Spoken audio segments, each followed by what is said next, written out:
setting or not, there's little it can do to stop it.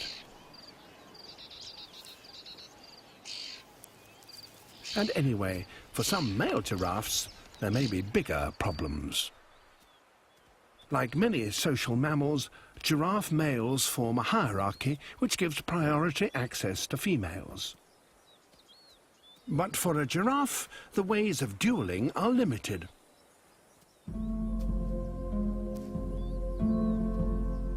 Jousting with heads outstretched on such long necks would be physically impossible. Instead, they use their necks to swipe at each other in what looks like a strange and carefully choreographed dance.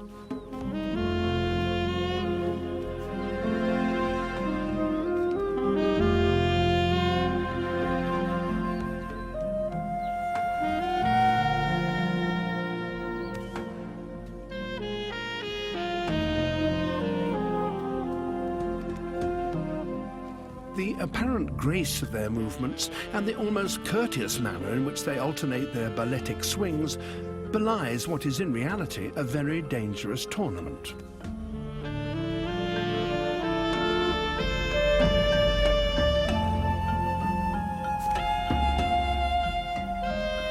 The skull of a male giraffe has thickened bone across the top of it, which adds weight to the force of its blow and also provides an inbuilt crash helmet.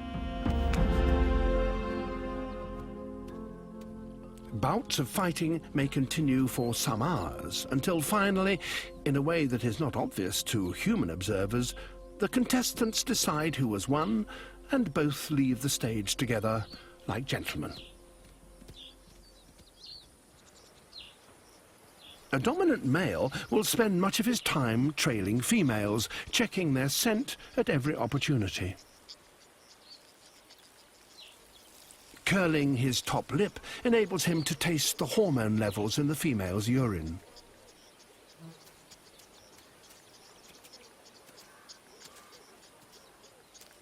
A sexually receptive female will find herself surrounded by males. This is when the winners of those earlier duels get their reward. A weaker male is now immediately intimidated by his former opponent.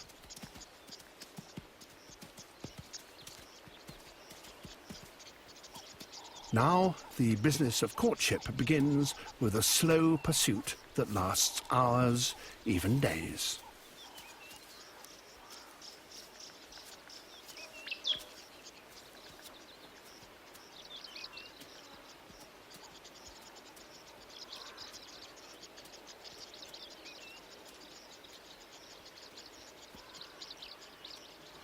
The female finally gives in to his persistence and braces herself to receive him.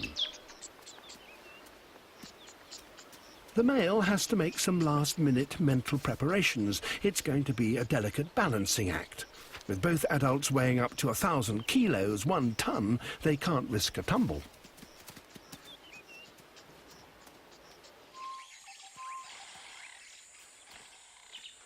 When the female finally gives birth, 15 months later, her single calf will be 6 foot, almost 2 meters high, and will have come into the world by dropping to the ground head first. For the first few days of its life, the calf is kept close to its mother, away from the rest of its family, so a strong bond develops between the two.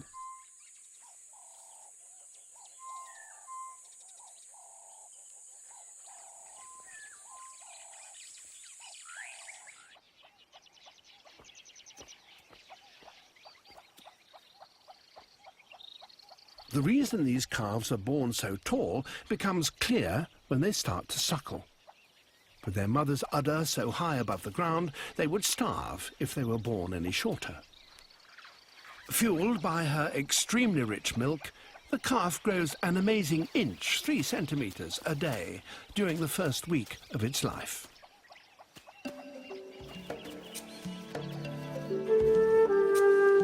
At about a month old, the calves become highly sociable, enjoying each other's company and learning a little about family relationships.